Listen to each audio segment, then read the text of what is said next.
കേന്ദ്ര സംസ്ഥാന സർക്കാരുകൾക്കെതിരെ മുസ്ലിം യൂത്ത് ലീഗിന്റെ മഹാറാലി ഇന്ന് കോഴിക്കോട് നടക്കും. വൈകിട്ട് 3 മണിക്ക് സ്വപ്നനഗരിയിൽ നിന്ന് ആരംഭിക്കുന്ന റാലി വൈകിട്ട് 5 മണിയോടെ കടപ്പുറത്താണ് സമാപിക്കും. തെലങ്കാന ശിശുക്ഷേമ വകുപ്പ് മന്ത്രി ധൻസരി അനസൂയാക്കാണ് മുഖ്യാതിഥി. ദീപക് ധർമ്മടം കോഴിക്കോട് വിവരങ്ങൾ ചേരുന്നു. Deepak, good morning. അതെ, very good morning Ashmi, Smitha. Lok Sabha തെരഞ്ഞെടുപ്പ് അടുക്കുകയാണ്. അപ്പോൾ വലിയ മഹാറാലികൾ, വലിയ പ്രതിഷേധങ്ങൾ അല്ലേ? അപ്പോൾ അതിന്റെ തുടർച്ചയാണ്, അല്ലെങ്കിൽ അതിൻ്റെയൊക്കെ തുടർച്ചയാണ് ഈ റാലിയും എന്ന് പറയാം. ആഷ്മി, അത് തന്നെയാണ്. ഇനി എന്തെല്ലാം കാണാനിരിക്കുന്നു? ലോക്സഭാ തെരഞ്ഞെടുപ്പിന് മുന്നോടിയായി ദേശീയ തലത്തിൽ രാമക്ഷേത്രത്തിൻ്റെ പഞ്ചപ്രാണ പ്രതിഷ്ഠ നടക്കുന്നു. ഇന്നലെ ഡിവൈഎഫ്ഐയുടെ മഹാറാലി നമ്മൾ കണ്ടു, മനുഷ്യച്ചങ്ങലയായിരുന്നു അത്. തൊട്ടു പുറകെയാണ് ഇന്ന് ഇപ്പോൾ കോഴിക്കോട് ഈ രീതിയിൽ യൂത്ത് ലീഗിൻ്റെ ഒരു മഹാറാലി സംഘടിപ്പിച്ചിരിക്കുന്നത്. ഇപ്പോൾ ഞാൻ നിൽക്കുന്നത് തന്നെ യൂത്ത് ലീഗിൻ്റെ മഹാറാലി നടക്കുന്ന കോഴിക്കോട് ബീച്ചിലാണ്. നമുക്കൊന്ന് പാൻ ചെയ്ത് കഴിഞ്ഞാൽ മുനീഫ് നമുക്ക് കാണാം, വലിയ രീതിയിലുള്ള ഒരുക്കങ്ങൾ നടക്കുന്നു. വളരെ കൃത്യമായൊരു സ്ലോഗൻ മുന്നോട്ട് വെച്ചിരിക്കുന്നു: വിദ്വേഷത്തിനെതിരെ, ദുർഭരണത്തിനെതിരെ. ഈ ഒരു റാലിയുടെ പ്രത്യേകത യൂത്ത് ലീഗ് സംസ്ഥാന സർക്കാരിനും കേന്ദ്ര സർക്കാരിനും എതിരായാണ്. അതായത് ഇന്നലെ നടന്ന ഡിവൈഎഫ്ഐയുടെ മനുഷ്യച്ചങ്ങല കേന്ദ്രത്തിൻ്റെ അവഗണനയ്ക്കെതിരെയാണെങ്കിൽ യൂത്ത് ലീഗ് ഒരേ സമയത്ത് സംസ്ഥാന സർക്കാരിനെയും കേന്ദ്ര സർക്കാരിനെയും എതിർക്കുന്നു. പക്ഷേ എന്നാൽ അതിൽ ആക്കം കൂടുതൽ വളരെ കൃത്യമായി വിദ്വേഷത്തിൻ്റെ, ദുർഭരണത്തിനെതിരെ എന്നുള്ള മുദ്രാവാക്യങ്ങളൊക്കെ ഉയർത്തുമ്പോൾ ദേശീയ രാഷ്ട്രീയം കൂടി അതിൽ കൈകാര്യം ചെയ്യുന്നുണ്ട് എന്നുള്ളത് ഉറപ്പാണ്.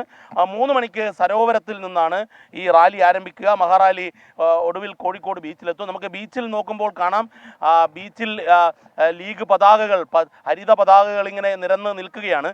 വൈകിട്ട് ഇവിടെ ജനസാഗരമാകുമെന്നുള്ള ഉറപ്പാണ്. അതിനുവേണ്ടിയുള്ള വലിയ തയ്യാറെടുപ്പ് പാണക്കാട് മുനവർ അലി തങ്ങൾ നേതൃത്വം നൽകുന്ന യൂത്ത് ലീഗിൻ്റെ, PK ഫിറോസിൻ്റെയൊക്കെ നേതൃത്വത്തിലുള്ള അവരുടെ സംഘടന കൃത്യമായി ചെയ്തിട്ടുണ്ട് എന്നുള്ളതാണ് നമുക്ക് മനസ്സിലാക്കാൻ സാധിച്ചത്. വൈകിട്ട് പാണക്കാട് സാദിഖ് അലി തങ്ങൾ, മുസ്ലിം ലീഗ് അധ്യക്ഷൻ പാണക്കാട് സാദിഖ് അലി തങ്ങളാണ് ഉദ്ഘാടന കർമ്മം നിർവഹിക്കുക.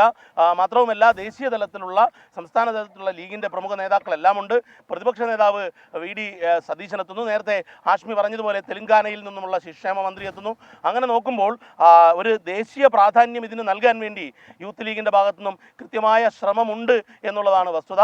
ഹാഷ്മി പറഞ്ഞതുപോലെ ഇതിന് വരുന്ന പാർലമെൻറ്റ് തെരഞ്ഞെടുപ്പിന് മുന്നോടിയായുള്ള ഒരു പ്രചരണം, അതിൻ്റെ തുടക്കം എന്ന് വേണം യൂത്ത് ലീഗിൻ്റെ ഈ മഹാറാലിയെ നമുക്ക് ഈ ലീഗ് പ്ലാറ്റ്ഫോമിൽ നിന്ന് കാണുമ്പോൾ മനസ്സിലാക്കാൻ. ഹാഷ്മി. ശരി, ദീപക് ധർമ്മടമാണ് വിവരങ്ങളുമായി നമുക്കൊപ്പം ചേർന്നത്. ദീപക് സൂചിപ്പിച്ചതുപോലെ തന്നെയാണ് തെരഞ്ഞെടുപ്പ് ഇങ്ങ് അടുത്ത് വരികയാണ്. യോഗങ്ങളും റാലികളും ചർച്ചകളും വിവാദങ്ങളും ഒക്കെ അങ്ങനെ കൊഴുക്കുകയാണ് അല്ലേ? എന്നാൽ തെലങ്കാനയിലെ അവിടുത്തെ ശിക്ഷാ മന്ത്രി ധൻസരി അക്ക എന്ന് പറയുന്ന അവിടുത്തെ ഒരു വലിയ തലപ്പക്കമാണ്. ധൻസരി അനസൂയ അക്ക എന്നാണ് അറിയപ്പെടാറ്.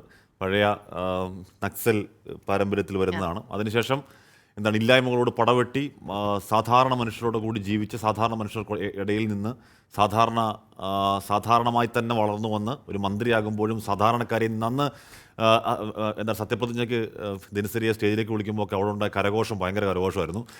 ഒരു വല്ലാത്ത ഒരു വല്ലാത്ത വ്യക്തിത്വമാണ്. അപ്പോൾ അതൊരു അട്രാക്ഷനാണ്. അപ്പോൾ എനിക്കൊന്ന്, പക്ഷേ അവരെ എത്ര പേർക്ക് അങ്ങനെ മൊത്തത്തിൽ എത്ര പേർക്ക് അറിയുമെന്ന് അറിഞ്ഞുകൂടാ. പക്ഷേ അതൊരു അട്രാക്ഷനാണ് എന്ന് പറഞ്ഞാൽ ഇന്നത്തെ ആ റാലിയുടെ ഒരു അട്രാക്ഷൻ ആകും.